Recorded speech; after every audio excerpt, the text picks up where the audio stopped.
I've had the opportunity to work with advertisers, both new and old, across all verticals on the Pinterest platform. And have really enjoyed the time to really understand the new discoveries that Pinterest has compared to other platforms. Most of you here today have already used Pinterest before and are most likely really aware of the unique opportunities that you see on the platform. So today we will be focusing on the Pinterest business platform. My mission today will be to guide you through the experience, give you some of my expert advice and pro tips when preparing campaigns, and ultimately make you feel more confident while exploring the Pinterest business platform. So today we're really going to be focusing on walking you through the initial steps of starting up your business account. So into our next slide, we're going to start off with how to set up a Pinterest business account. So there's a couple of initial starters to think about. So first and foremost, you cannot run ads on Pinterest until you have a business account.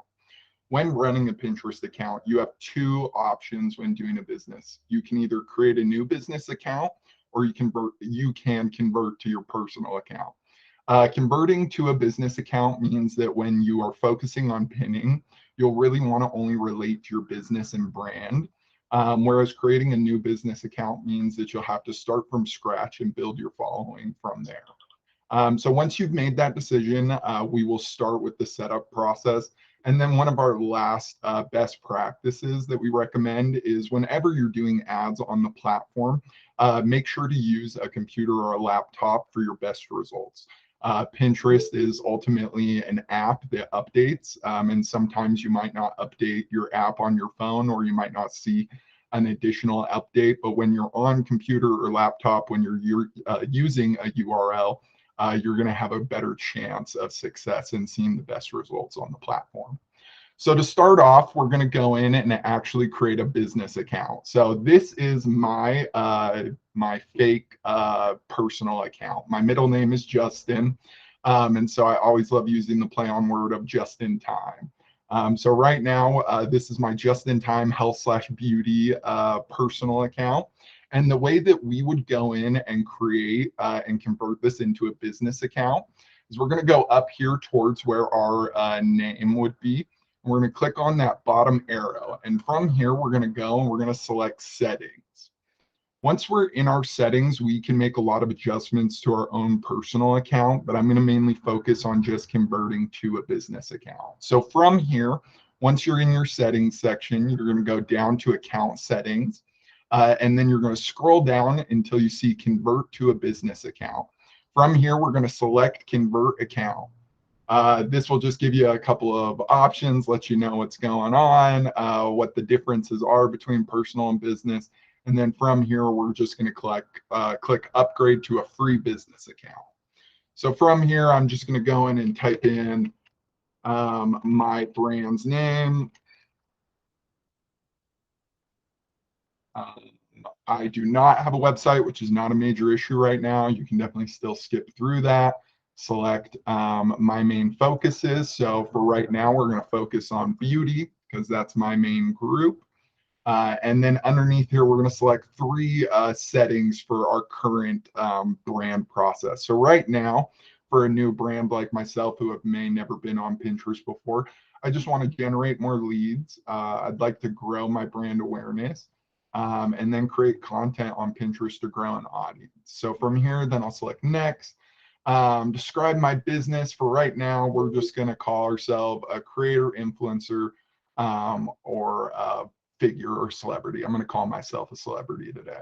So from there, we're going to be able to select done. And then this is initial startup section. So we have our share our ideas, grow your audience, build your profile. So you have a couple of different options you can start with in here. The main point that I want to focus on is now that we have a business account, we have our three specific drop-down buttons here. So we have our create drop-down, our analytics, and now most importantly, we have our ads drop-down. So this is what will really let you know that you have created an account. But let's start off with going in and creating a pin. So additionally, this should be another spot that you should use as reference when going through your account.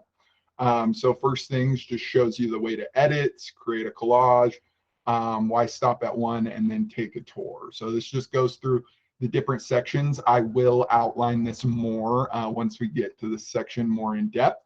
But then this is our done section. And so beyond this being you being in your ads manager, the one other failsafe that you can show that your ads manager is created is you can go up into this ads dropdown.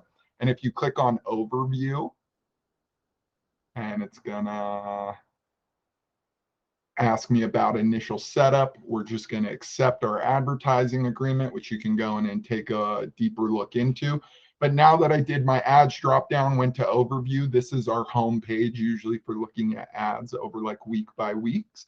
But then additionally, if you look up here in this URL section where I've highlighted, you're going to have a unique 12-digit code that is almost always going to start with 549.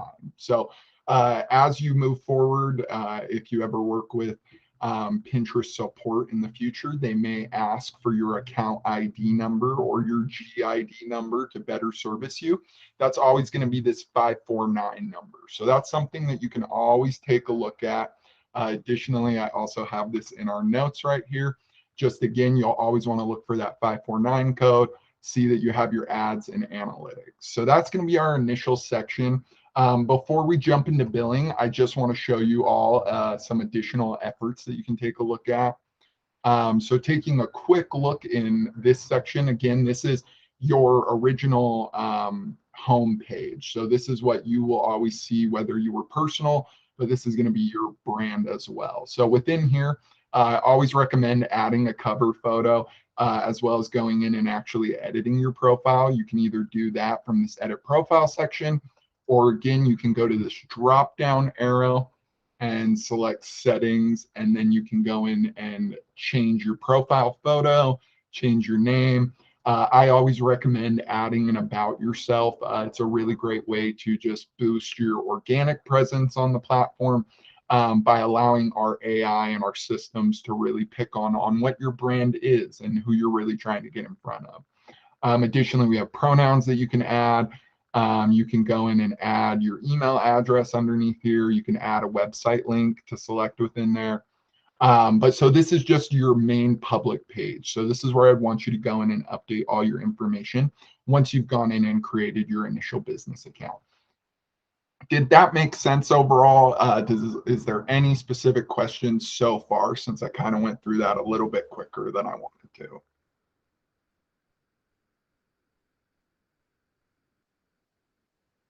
If you want to raise your hand if you have a question. If not, we'll just move forward from here. All right, perfect. So from here, we're going to start with how to set up billing. So jumping into our billing information, you will, to be able to start running campaigns on the platform, you are going to need to submit some amount of billing information, so i.e. your credit card. Then from here, we do have setting up billing info. We will be sending this deck out so that your team, that you will have access to this as you move forward. And then once you have billing uploaded, then you can start adding in your info. So from here, again, the way that we're going to go to our billing is we're going to go to our ads dropdown and select our billing section. From here, we're going to have our business name within here, and then I'm just going to go grab some fake info so you guys don't know where I actually live. But we'll just grab some info to put in here.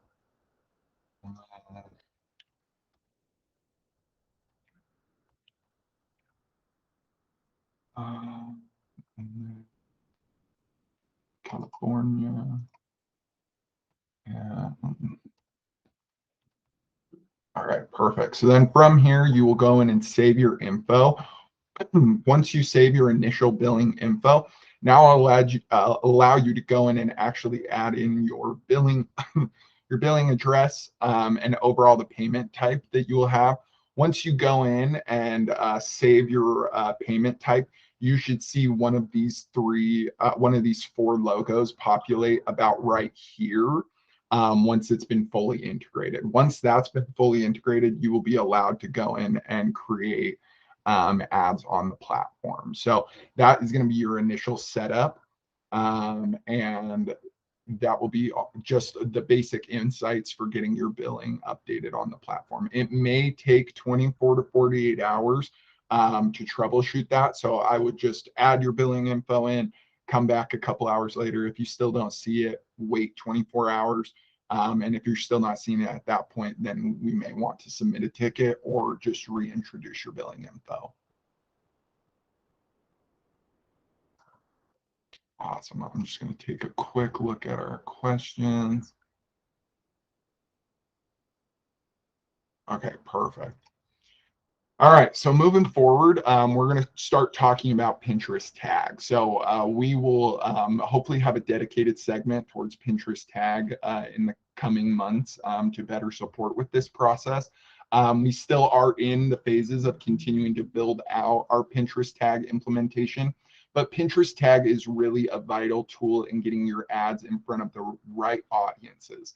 Having the Pinterest tag on your brand's website is a really great way for us to track users, not only coming from Pinterest to your website, but across all other platforms. And the way to really think about how that can impact your success on the platform is if someone runs into you on Instagram or Facebook and they go to your website but don't ultimately check out, we have the ability to go in and do retargeting efforts to put similar ads in front of those users. And as they come on Pinterest, as most users do, we like to browse across a lot of social media sites. Having that Pinterest tag installed will allow us to get in front of those lower level consumers that will see those sales more quickly. So having the Pinterest tag is something that I really recommend getting implemented as soon as possible. Even if it's just having the base code implemented, we really prioritize that when getting it onto the platform. So at the moment, our best setups right now are going to be Shopify. Shopify is the easiest process for getting ads, for getting Pinterest tag as well as catalog onto the platform. Additionally, WooCommerce / WordPress are both very good. There is a current plugin that you would have to purchase on the WordPress side to get all of the Pinterest data. But coming from my tag experts on the platform, it is one of the most powerful sources of analytic data. And so if your team did look into that, it is really powerful. Additionally, Squarespace, we can only implement base code tracking at the moment. For Wix, we can get add to cart and checkout events firing, but we cannot track dollar values to that. So when you're trying to show if we saw sales and how many sales we attributed to Pinterest, we wouldn't be able to track that as well. Additionally, BigCommerce, you do need Pinterest technical support on that. So I would definitely recommend submitting a ticket if you do work under BigCommerce, and our tag teams can definitely support with that. And then lastly, GoDaddy, we don't currently have any support beyond base code, but our teams are actively working and continually building our teams out so that we can have this tag implementation a lot smoother for all of our advertisers in the future. So just a small little example of how this works is from here to be able to go and take a look at tag. We're going to go into our ads drop down again, and we're going to select conversions. From there, you will be able to see that we don't have the Pinterest tag installed, but this is where our tag manager fires. From here, you can look into a couple of different options. So you can go into add code, which will give you basics of implementing code on the platform. You can email for instructions, but the place that I usually like to start off at is this use an integration partner. So just as a quick example, I've already grabbed one of our brands that we work with, Magic Spoon, and I am going to grab their URL. And once I put this in our URL, it shows off that they have Shopify in place as well as Google Tag Manager. So you would be able to use either of these integration partners to be able to best suit you. So if you don't necessarily know who your backend user is on the platform or what your backend web browser is, you can go in here and just add your website in and see if we have any integration partners to currently support you with. But additionally, look into all of our insights. Initially start with tag setup, especially getting base code onto the platform. And if you do run into any issues, we'll work on submitting a tag, as well as we have different partner managers similar to myself that can definitely help with that process moving forward.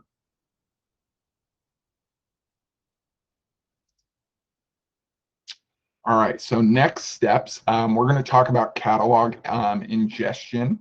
Right now, catalog ingestion is also a really useful tool. Getting your catalog on the platform allows people to be able to look at specific product directly on your homepage, as well as there's shopping on our shopping platform as well. So catalogs can be useful in a lot of great ways, like I've mentioned, but additionally, retargeting efforts. We call these dynamic retargeting efforts when we're using catalog. Allows us to be a lot more personal in the ads that we get in front of users. So if someone looks at a blue dress on your website but doesn't ultimately purchase, we can dynamically retarget that user to put a blue dress back in front of them. And so it's a really great way, a really great tool to use. It does have a little bit harder of a process to set up at the moment. The initial steps for doing all of this before you can even get catalog integrated is you will have to have a claimed website. I'll show you that process in a second. Then you will have to set up the Pinterest tag, like I've already mentioned. So I recommend getting tag implemented first and then working on catalog. And then you will have to prepare your data source. Basically, your data source can also be referred to as your product catalog or your product feed. You will need to figure out a way to download this product catalog or product feed. Basically, the way that you would be able to look at that is it would look similar to like an Excel sheet where you would have the product image, the URL directly linked to the product name, the pricing, USD. We do have a couple of different resources for getting those data sources implemented. But it is really important to have the tag firing before we can even get the catalog running. So if tag is an issue that you are running into to start off with, you want to start your initial case with working on the tag and then ultimately move over to getting your data resources implemented for your catalog requirements. And just to show a small example of this, I can't go too deep in this because I don't have a catalog or a current business to show off. But the way that you'd go and take a look at this is you go to your ads drop down, and you're going to go to the very bottom and select catalogs. From there, you will be able to claim your website. So you want to go in, add your website, go in and claim now. That doesn't usually take a long time. You'll either get an error and it'll give you some additional insights on getting it, or it will just ultimately claim it. And then from there, this will actually be open for you to name your data source and actually start testing your feed on the platform. So there are a lot of really good resources within here. Again, if you need help, you can always go to usually the bottoms of these pages and select your Pinterest Business Insights or troubleshoot underneath the Pinterest Help Center. So additionally, we are going to have additional resources and meetings directly around catalog installation, but that is about as far as we'll go through it today. Additionally, always look to submit a ticket if you are running into errors or your feed not fully ingesting. As well as we do have partner managers that can definitely help you on that process as you get to running ads on the platform. Awesome. So now we are going to start talking about overall pin setup.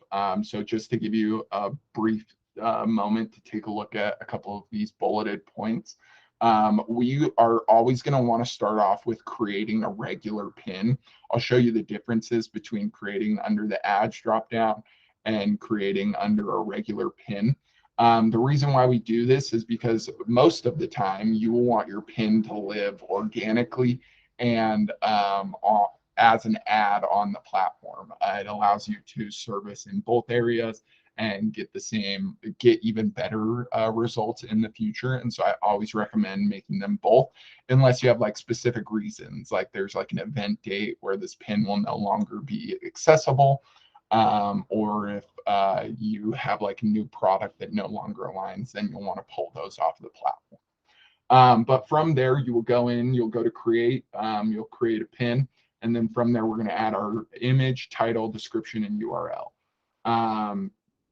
Currently, at the moment, we cannot put any money behind idea pins, so you will want to create just a regular pin. Like you see here with our create idea pin section, that won't allow you to actually create an ad.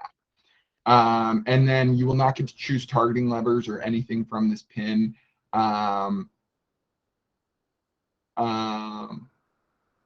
Oh, you will get to choose your targeting levers in different areas as we get into our campaign setup that will ultimately allow you to see like if pins are performing with different target audiences or not. So that's the basics from there. I am going to show you how we ultimately do that.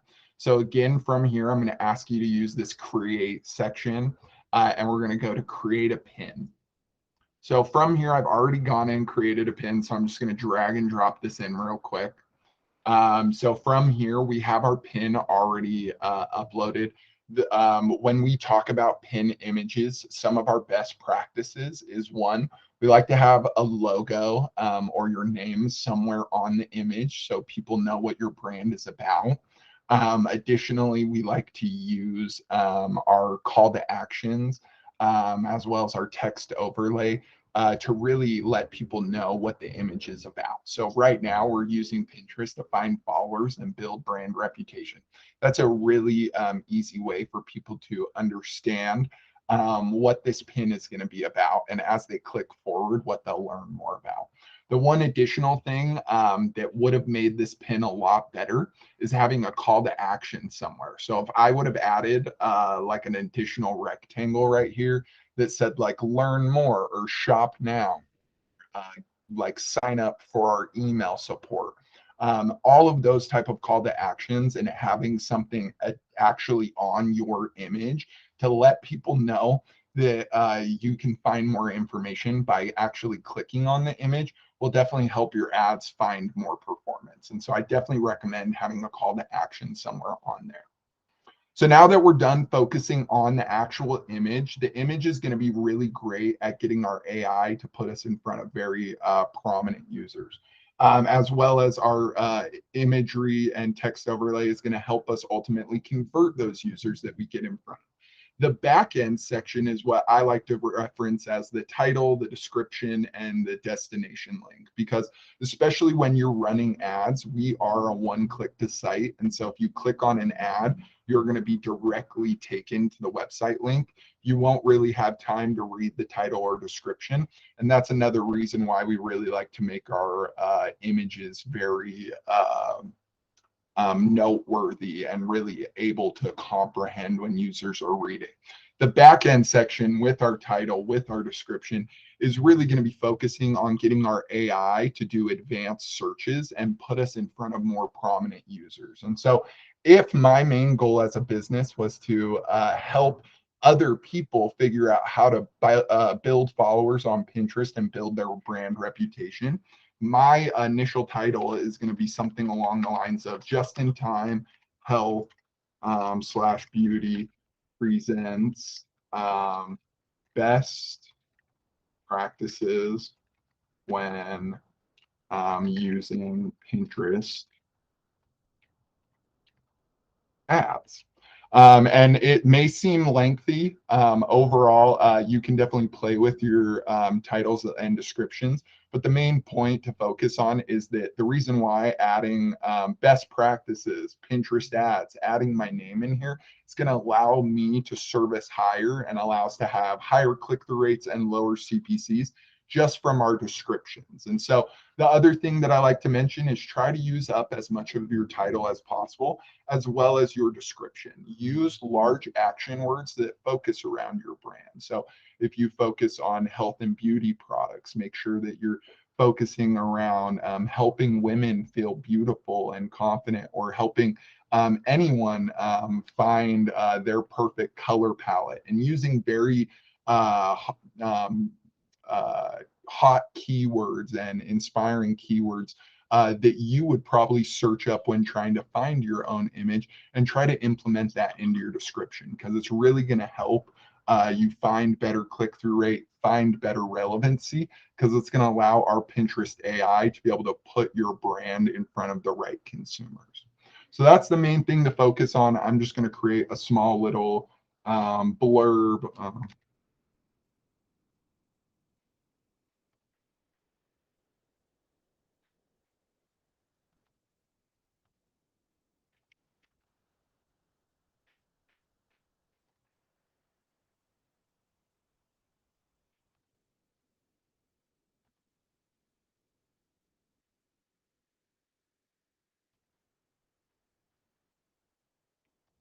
And then I'm just going to add a quick destination link. So this allows me to save this. And then from here, once we've added all of our current information, we're going to go to our select section. Since I don't have a board, I'm going to create one real quick that I usually like to call ads. We'll create, and then we'll publish. All right, so this is some of the initial setup processes. Again, I really like to talk about this part as one being a way to convert users. So really focusing on your logo, your text overlay, as well as call to actions, and then having the back end of your pin, your description, your title, your URL, really focusing on trying to get in front of our Pinterest AI and service you in front of those best consumers for you. So from here, we've gone in and we've created, and I'm going to go to overview, so it stops taking us to this catalog section. So once we've set up our pin, we're going to jump into campaign introduction. So my initial recommendations are, if you look at these two differences here, we have our ads dropdown that says create an ad, and then we have our create dropdown that says create an ad. My recommendations when building a campaign that has specific keyword targeting, specific demographic targeting, setting up your own audience, I always recommend using the ads dropdown for the create ad, because this will allow you to actually go in and select your levers of targeting. Whereas if you go into the create dropdown and do the create ad, it will allow you to pick what pin you want to promote, and then it will just promote it through an advanced search. That can sometimes have good results, but it is really hard for you to track and know like why you're performing or not performing. And so if you really want a tailored approach, that would be my specifics for you. And then, yeah, and so overall, it just allows you to tailor your campaign. So again, I'll jump into this a little bit more as we talk about each one. But so the initial setup, again, just to show you the difference, we have like our create ad section right here, which allows us to go, oh, that's actually very interesting. I wonder if they updated it. Okay, it looks like it won't be a major issue either way, so ignore that. As you can see from here, if we do our ads drop down and go to create an ad, it will take us to the exact same place. So that's actually a really cool thing that they've implemented. So from here, we have our choose campaign objectives. And so to jump back into our presentation, we have three main goals on the Pinterest platform. So we have our awareness objective, we have our consideration objective, and then we also have our conversion objective, which can also work under catalogs. The main primary objective of each is somewhat simple, but I also want to give you the best practices behind them. So awareness is really focused on brand awareness. All your main focus is getting your content in front of people to look at. So when we run awareness campaigns, we more focus on brands that are trying to get people into their storefront, like let's say someone along the lines of Target, or people like Oreo, where they don't necessarily want you to buy a product in store, I mean online, but they want to influence your purchase when you're in store. And so it's all about getting eyeballs on your image. Brand awareness can be a really great place to start in for most brands, but it's not a place I necessarily start users in, because it mainly focuses on a CPM objective, which is cost per impressions. And impressions are just lower value than clicks. So as long as someone is looking at your image, we are going to get charged for it. We are going to pay less than we would on a CPC, but I do think that those differences in overall eyeballs and actual conversion to getting someone on your site is worth going into consideration over awareness. So now moving into consideration, which I also like to call traffic because that's the original terminology. But under consideration, we are really trying to drive engagement. So the main focus behind consideration and traffic campaigns is that we're going to set up keyword and interest targeting as well as demographic levers to be able to get in front of users that ultimately want to click on your image and go to your site. Again, like I mentioned before, our model for auction and consideration campaign is CPC. And so CPC more focuses along the lines of a cost per click. And so again, I think it allows you to track where if you're spending in between like 50 cents to 20 cents per click is a lot more manageable in analytics than trying to understand if you spent like $100 in a day for 20,000 impressions. And so that's something to definitely take into consideration and really drive people to where you want to have them. The last one is our conversion campaigns. Conversion campaigns are really phenomenal. They are something that do take a little bit of time to lead up to. They also do cost a little bit more than traffic and definitely more than awareness campaigns, because the main focus behind conversion campaigns is we are less going to focus on keyword and interest targeting, and we're more going to focus on those audience pools that we've created in the Pinterest tag. And so if we built up like 300 checkouts, that is a really good sized audience. And from there, the Pinterest tag would be able to discern why those users were so common to check out. And then that's what the conversion campaign is going to do. It's more going to look to put your ads in front of users that are similar to the people that already checked out on your website than trying to find brand new basic users like you would more in a traffic campaign. So conversion campaigns are really great to use, but they do take some time to ultimately get to, especially on the Pinterest platform. And it does cost a little bit more money to find those ultimate purchases. So those are the differences in our objectives. Again, I'll show you these right here. So these are the ones that we can select through. Video views and brand awareness are the exact same thing. One would just focus on a static image and one would focus on video views. Then we have our consideration, then we have our conversion campaigns, and then we have our catalog sales, where we can actually put dollars behind getting your catalog, whether in front of new users or users that we've already connected with. So then from here, the next step is always going to be to name your campaign. I like to always just have something initially set up. So I'm just going to call this just in time initial campaign. And this will just allow me to know in the future when looking at reporting that this was one of my first campaigns. So I'm going to leave this campaign at pause because I do not have a credit card on here. So it will definitely not allow me to run this. But from here, we'll go in and add our budgets. You have the options between choosing daily versus lifetime. I recommend being more under daily than in lifetime because you have the ability to pause and activate your campaigns at any moment. Whereas with the lifetime campaign, once it stops spending, you'll have to reintroduce that campaign and might have to start the learning phase all over again. So that's my initial setups, but you ultimately have the choice. From there, you'll want to go in and add your budgets, select your specific dates if you have one, and then from here, we'll just select continue. So then from here, we have our targeting segments. And just to show you the basics of how campaigns work, again, like I mentioned, campaign level, which we were initially in. So this is our campaign level. Like I showed you before, this shows objectives, lifetime spend, daily spend, budget, and ultimate schedule. Ad group is going to be where we really focus on our targeting, our placement. We can set up bids.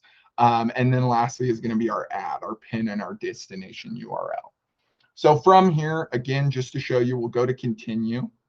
And then from here, it's going to show us that we have an ad group. So I'm going to name this ad group beauty interest targeting business keyword targeting. And this is just a really great way for, again, me to know like what I'm really going for. So from here, since I have no users to connect with, I'm going to want to select find new customers. From here, we have our interest and keyword segment.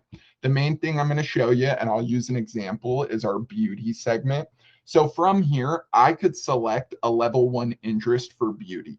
But if I did that, it would make my potential audience size 57 to 63 million users. And with a $100 a day budget, that's probably not going to get us too far.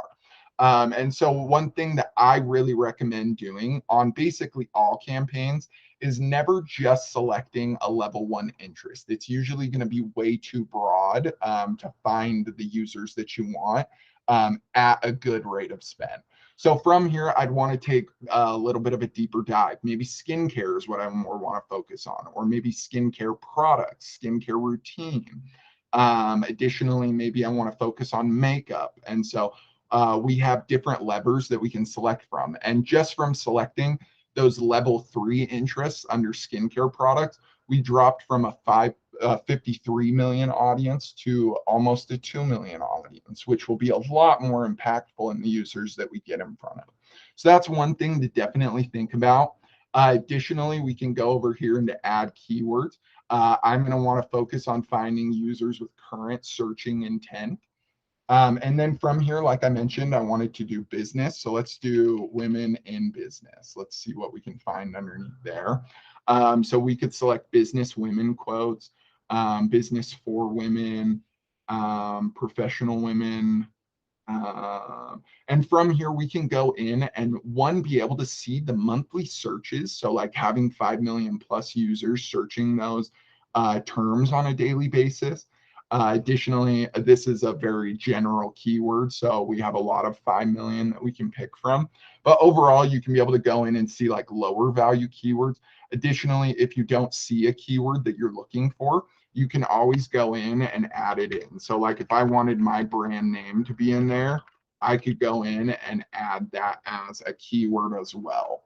Because you never know, you may have family looking you up, you may have users who have followed you on Instagram and other social sites and just want to take a look. And so it's always great to have your name somewhere in there as well. And it really doesn't hurt, especially when we're running in a CPC model. If they don't click on that keyword, we're not going to spend on it. So then just additionally, we have our demographic levers. You really can go in and select a bunch of different levers.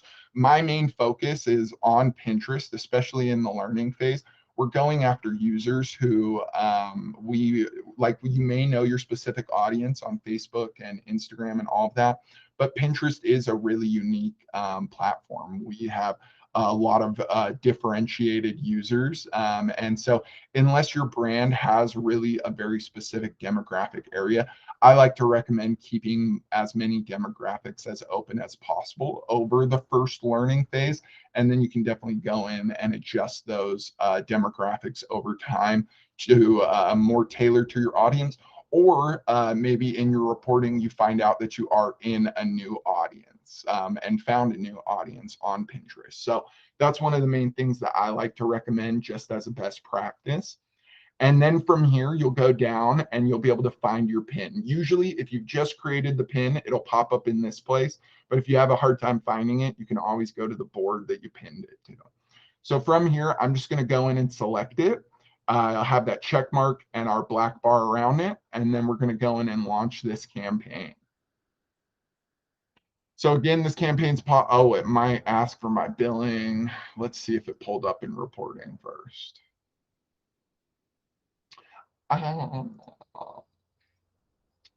Okay. So my apologies for not being able to show this as intently as I wanted to. When you finish a campaign, especially when you have your budgets connected, once you have your credit card information connected, once you save your campaign, whether it's paused or active, it will populate in this reporting field. So you'll go to your ads dropdown and you'll click on reporting. And then from here, you'll be able to see the name of your campaign, your spend dates, and you'll be able to go in and make adjustments where you'll be able to edit from that point.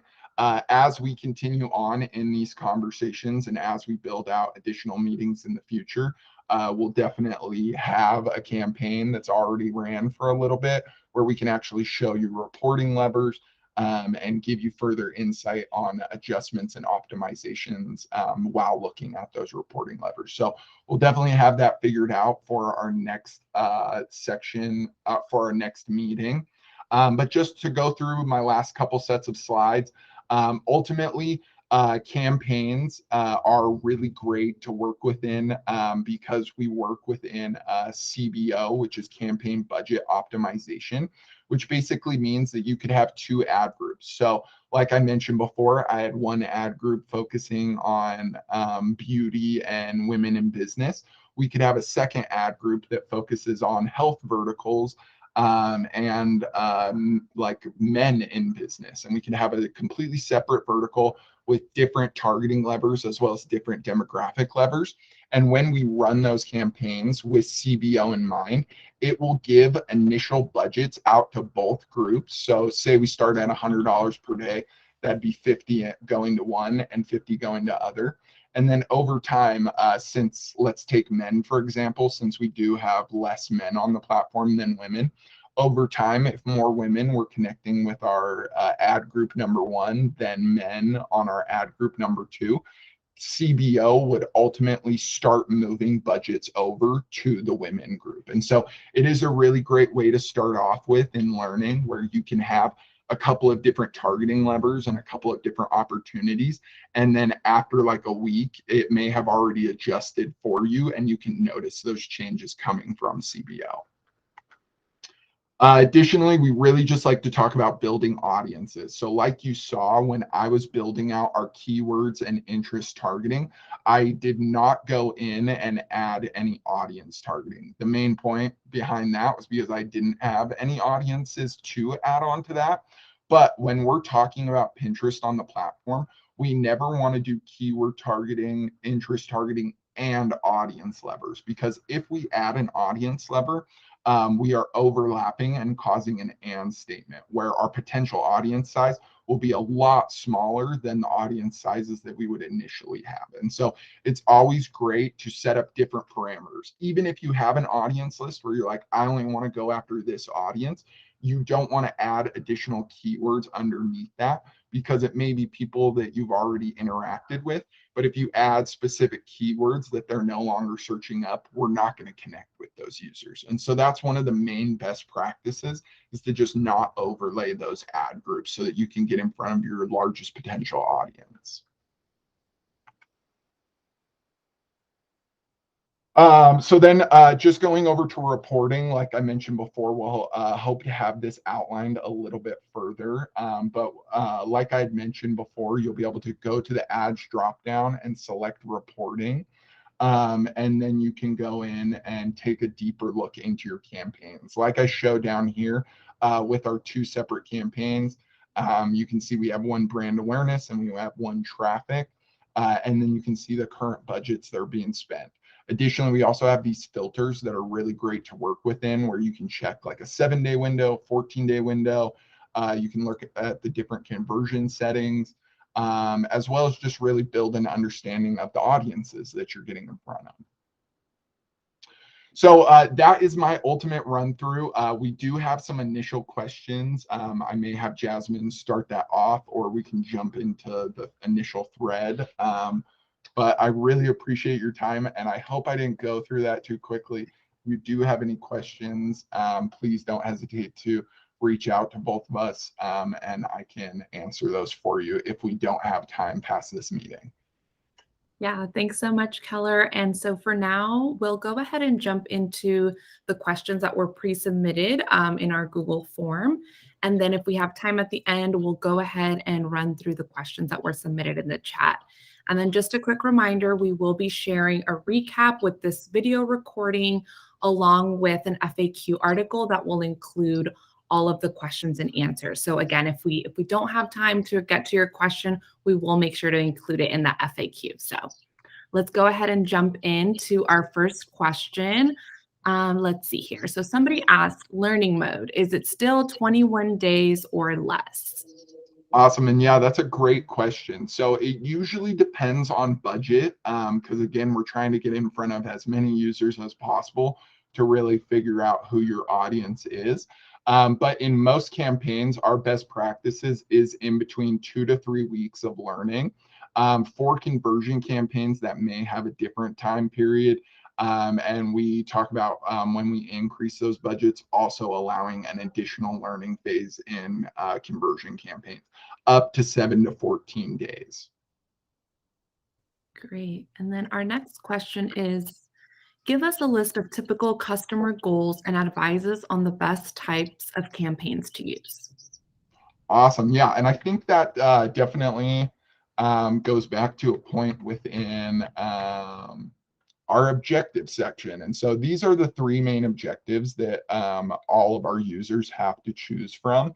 And so typical goals that I deal with customer facing is usually around either increased brand awareness, increased traffic to site, and then there's also additional metrics that more focus on conversions like click-through rate, CPC, and then CPA, which is also cost per acquisition. So maybe the amount that you'd be willing to pay to get someone to purchase a product. Those more align with like actual sales on the platform. And so the three campaigns that you can choose from are awareness, consideration, and conversion. So those would be the main goals that I would focus on and then try to align between those three objectives. Awesome. Thanks, Keller. And then our next question is, what are the most effective changes to make if customers are not making enough sales with their ads? And please don't tell us to just increase budget. We hear that all the time. I totally understand that. And I totally understand the worries of increasing budgets and not really understanding what's currently happening with your campaigns. So there are a couple of things that we can do. The main reason why most advertisers will ask you to add additional budget behind is to ultimately get you out of that learning phase and try to understand your users that you're in front of. But some additional things that you can do without increasing budgets is one, you can set up creative. So we recommend within an ad group to have 1 to 4 pieces of creative. I always recommend when you're in a learning phase, go about 2 to 3 pieces of creative that are all going to be somewhat different. It may all focus around the same product, service, or brand, but try to make them different, whether that's having a review from one of your previous loyal customers, or you're having product focus, or having lifestyle image focus. Try to have 3 separate images to start off with to really understand where your audience is coming from. And then you can really play with having different creative. If you're not seeing sales after that learning period, it's also really important to focus on maybe adjusting your creative. If that's not something you started off with originally, it is really important to maybe refresh your creative and add additional opportunities for users to connect. So if it's been like a couple weeks since you made your last creative refresh, I definitely recommend going in and adding new creative, because you may be getting in front of the same consumers at this point already, and they need an additional image or something new to get them beyond that threshold. Additionally, if you're out of learning phase, I definitely recommend introducing a retargeting campaign of some sort. It doesn't have to be dynamic with a catalog involved. It can legitimately just be creating an audience based off of your Pinterest tag and the amount of users that have come to your site. But it's really important to set up a retargeting phase, as you can spend less money and get in front of users that usually have higher thresholds for spend. That's a lot of great information. Thanks, Keller. And then our next question is, what are the do's and don'ts after launching a campaign? I've heard it takes some time for a new campaign to optimize after you launch it. Yeah, definitely. So there's 2 major things to focus on. One, Pinterest is very much a higher funnel process for purchasing on the platform. We see users, one, takes a little bit longer for them to see ultimate purchases because they usually interact with the brand firstly on Pinterest. And then they go to other sites to ultimately make their final decision, whether that's on Google or other search engines. So that can be one reason why we like to keep our campaigns open for longer, is because it may take more time to get those initial users to see your image. So that's why we really recommend not touching the campaigns. But then the other side of that is that we really have an AI system in place that allows your ads to really be put in front of the most competitive markets that it sees for you. And so by giving the AI at least a week to make adjustments, the one thing that I tell every advertiser that I work for is you might not want to look at your ad campaigns for the first 3 days, because it could spend your initial $100 within 2 hours, or it could spend $10 in the full day. And it's really about the AI trying to figure out where your ad best places, who actually wants to click on this, and then overall like campaign spends. And so my recommendation, I wouldn't touch really anything beyond if you want to add additional creative. Adding additional creative doesn't make too much of a difference. Also, adding in demographics doesn't make too much of a difference. But in this learning phase, I really recommend letting Pinterest AI find the best audience for you over the first week to 10 days to 2 weeks, whatever you're willing to allow to. And then you can start making adjustments at that point. If you make adjustments within 3 to 4 days, you're just going to continually fall in a hole of making adjustments and never really finding your exact audience. Awesome, thank you. And then our next question is, for a brand new advertiser, does Pinterest still recommend a minimum of $100 USD ad spend per day across all campaigns? Yeah, so I mean, it is a very interesting question. And to be frank, I definitely recommend running at $100 per day. The reason behind that is it'll give us enough budget to at least run 2 campaigns at enough of a budget behind both of them, where we can really get in front of strong users and find better click-through rate, lower CPCs, and really start that journey towards actual conversions. And so I definitely recommend starting at $100 per day. But the more thing that I like to focus on when I'm speaking with my advertisers is really determining how much budget you would be able to put in on a per day basis over at least a month. Because again, Pinterest is a longevity based platform. We really focus on trying to get in front of as many users as possible. And we have users coming at a very differentiated time than like you'd say for like Instagrams or Facebooks. And so it is really important to try to keep those ads running for as long as possible while making adjustments to them, but trying to keep them open as long as possible to get in front of your most prominent consumers. Thanks, Keller. And then we just have 2 more questions from the forums before we jump into the chat. I do see we only have a few minutes left. So again, if we can't get to your question in the chat, we'll make sure to include it in our FAQ. All right, next question is, do you still recommend that advertisers begin with consideration campaigns before switching to conversion campaigns? Yes, I definitely do. And I know it might be frustrating for some specific brands where you may already be seeing success on other platforms or just in general on your website. But we definitely recommend that even if you're a brand new Pinterest campaign, getting the Pinterest tag installed, making sure everything's firing correctly, and then running conversion campaigns probably for that first learning period. Consideration campaigns for that first learning period. And then once we can see that you have enough add to carts or checkouts, we usually talk in between like 50 to 100 over a 3-day window, then we can start moving you into conversion. But again, I know it's like beating a dead horse, but we really want to give AI enough time to find your best audience. And if we have that Pinterest tag implemented, we're going to collect data on those users that will ultimately allow our conversion campaigns to find better performance. Awesome. Thanks, Keller. Last question here is, I choose to advertise in 2 locations, Canada and USA, but I see that most of the impressions are from Canada. Could you explain why that is? Yeah, so it could, without seeing your campaign, it could be campaign setup. If you would like equal distribution, like where you want to put budgets directly against Canada and US and determine who has better impressions, you would want to set up two separate campaigns with two separate levers of targeting where we're only going after US and only going after Canada. If you've already done that and you are just seeing more impressions from Canada than USA, that is ultimately just because the Canadian market is less competitive. We don't have as many advertisers in the Canadian market right now. So if you are pushing ad dollars out to Canada, you're probably finding more success. Maybe not the relevancy, the necessary click-through rate that you want, but you're probably seeing lower CPCs than you are on the USA market. And that's just levels of competitiveness.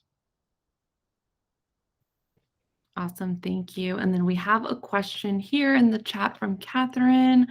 Catherine would like to know if she can add more than one pin board to her campaign, and do the pin/board share the budget assigned, or does each pin/board have its own budget?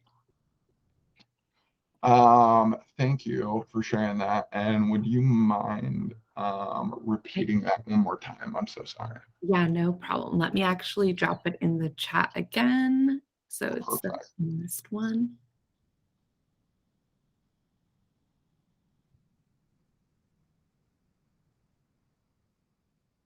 Okay, perfect. So within this question is from our ad group. So like I talked about within like CBO, if you have two separate ad groups, your budget would be differentiated between the two. So if you wanted to have separate budgets between, say like one pin, and you only wanted to send to one pin, then you would want to create a campaign with the specific budget that you want to go to that pin, select your targeting levers, and then only select that pin. If you, as you said, like share the budget assigned, that would be more under CBO. So like if you wanted to do just basic A/B testing between pins, what you could do is you could set up one campaign, two ad groups with the same levels of targeting, and then two separate pins being selected. And so that would be the best way to do A/B testing between those pins and determine which one is finding better budget. But if you kept all, like say you had three pins and you kept them all underneath one ad group, then it's going to ultimately decide which pin is most performative. And each pin will get a different level of spend based on click-through rate, amount of clicks on pins. So hopefully that helps help you better understand that side. All right. Thanks so much, Keller, for answering all of those great questions that came in. I know that we still have some more questions in the chat, and unfortunately we are at time, but we will make sure to cover the questions in the chat in our FAQ recap, which will go out later this week. So please stay tuned there. And then also please make sure to take our event feedback survey. This will really help inform us about future topics that you want to see covered.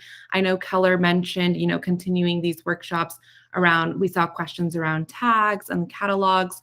So just please let us know what you would like to learn more about, and we'll make sure to cover that in our upcoming events.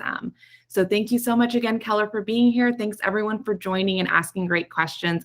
We hope you have a great rest of your day, and please stay on the lookout for the event recording and the recap. Thanks everyone. Thank you. Have a great rest of your day. Bye, everyone.